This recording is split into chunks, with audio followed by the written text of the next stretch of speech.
This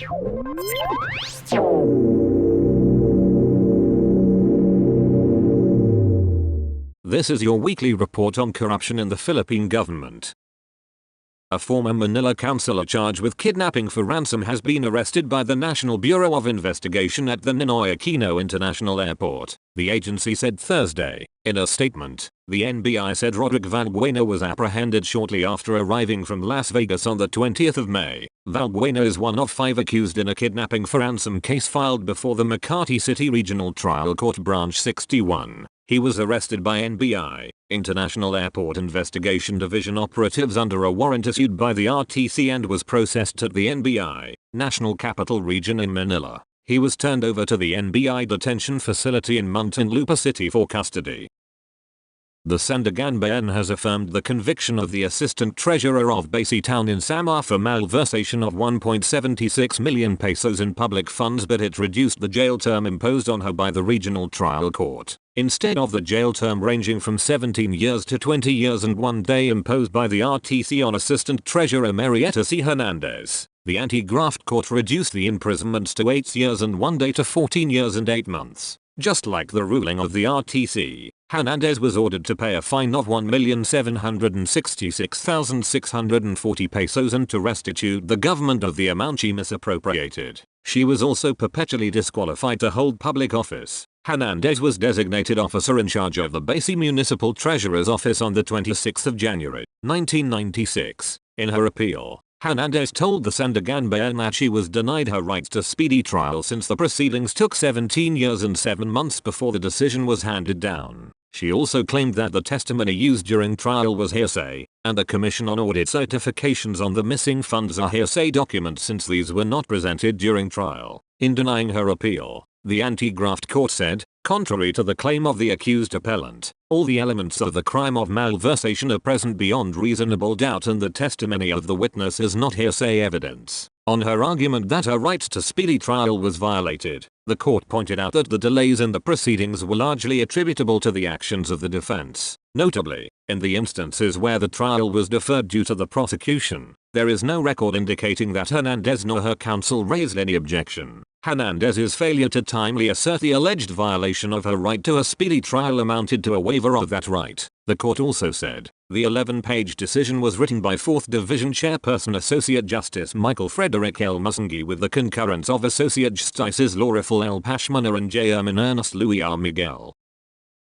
A barangay chairman and 2 of his councillors were killed by a former barangay watchman, who also shot himself dead, during a flag-raising ceremony in Barangay Salitran 3, Dasmariñas City, Cavite yesterday. The victims were identified as Barangay Captain Raul Atadbalas, 56, and councillors Jose Lagones, 65, and Marvin Canit, 54. Sangguniang Cabinet Secretary Christine Joseph Bonus was seriously wounded. Probers identified the suspect as alias Ariel, 50, a former barangay tanod who was reported to have been absent for 1 week due to an illness. Initial investigation showed that the victims were standing in line for the regular Monday morning flag-raising ceremony when Ariel approached from behind and opened fire. Ariel shot himself after the incident. He was rushed to St. Paul Medical Center where he was declared dead on arrival. The chairman, councillors and youth secretary were rushed to various hospitals. 2 of them were declared dead on arrival. Police investigators are checking information that Ariel failed to report for work prior to the incident.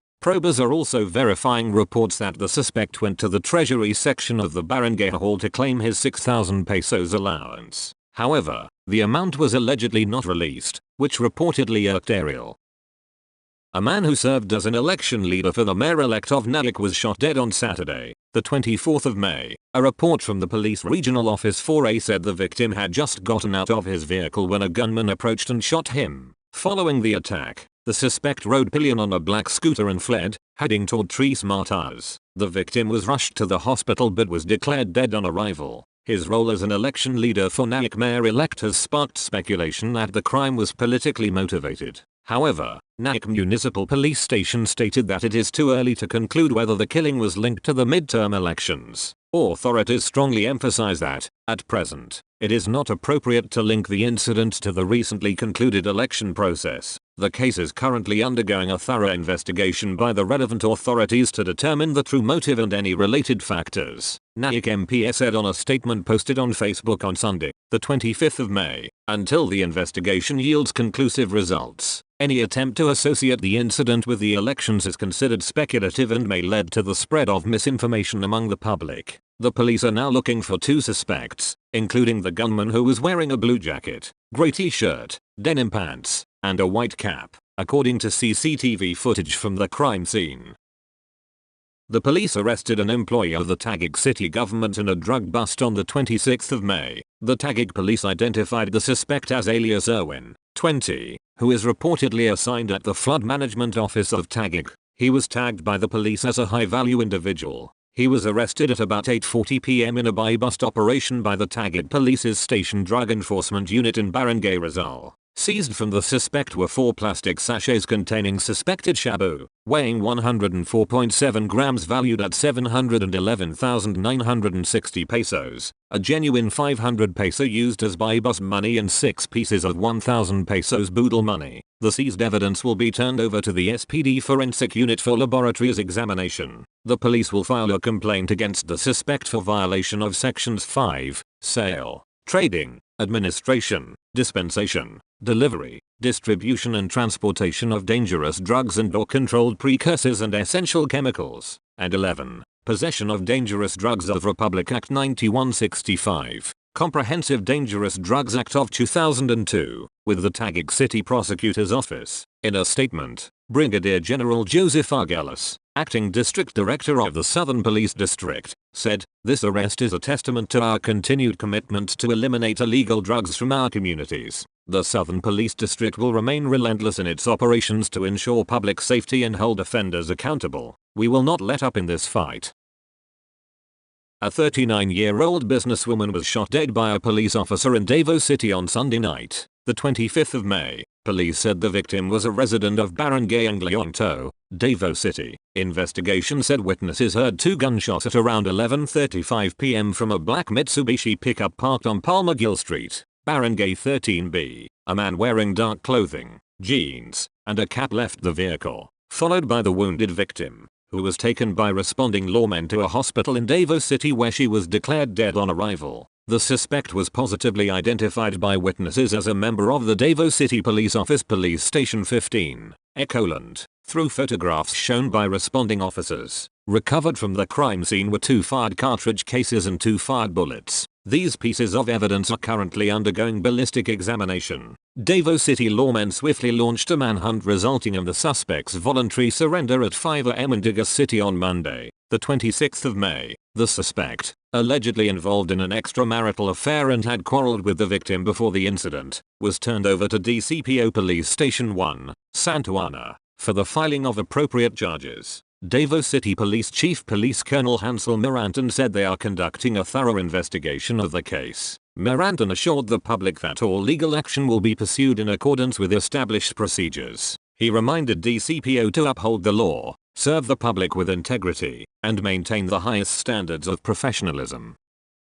A total of 18 police officers in Metro Manila are facing administrative cases for leaving their assistance desks unattended and using their cell phones while on duty. National Capital Region Police Office Director Major General Anthony Abarin announced this in a press conference in Makati City on Wednesday. 10 of the officers were among an initial 28 personnel investigated for neglecting their assistance desks after a surprise inspection by the NCRPO earlier this May. Of the 28 we had investigated, 10 of them will see their cases proceed. We are awaiting approval from COMELEC for their relief orders and reassignment, Abarin said. Section 9 of COMELEC Resolution No. 11059 prohibits the transfer of assignments of any Philippine National Police personnel during the election period, which ends on the 11th of June. Article continues after this advertisement the other 18 of the 28 officers initially investigated will not face an administrative case after justifying that their absence from their assistance desks was due to police response operations,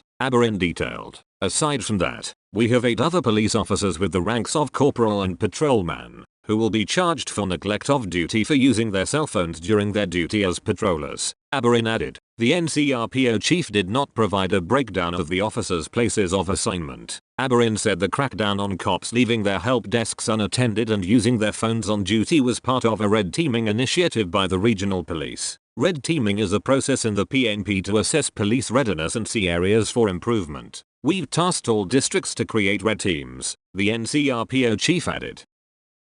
Police operatives in Isulan, Sultan Kudarat arrested a father and son on Tuesday, suspected of murdering a police officer in Barangay Calorag 2 before dawn on the same day. The suspects were apprehended at past lunchtime Tuesday, Lieutenant Colonel Julius Malcontento, the Isulan police station chief, said in an interview on Wednesday. Malcontento, who led the arresting team, said the suspects, both businessmen, were apprehended during a follow-up operation in Palomaloc, South Cotabato, more than 10 hours after they allegedly shot dead Executive Master Sergeant Jeffrey Angub, 46, in Barangay Calorag 2. Angub was a resident of Barangay Calorag and was assigned to the Bagumbayan Municipal Police Station. Vincent Dalanan Sr., 54, and his 29-year-old namesake son surrendered to authorities in Barangay Sulit, Palomaloc. Malcontento said initial police findings indicated that the motive for the murder was a personal grudge, though he did not elaborate. Both suspects are detained at the Isulan Police Detention Facility, awaiting the formal filing of appropriate charges. That's all for this week. I'll see you next Friday with more stories of corruption and foolishness within the Philippine government.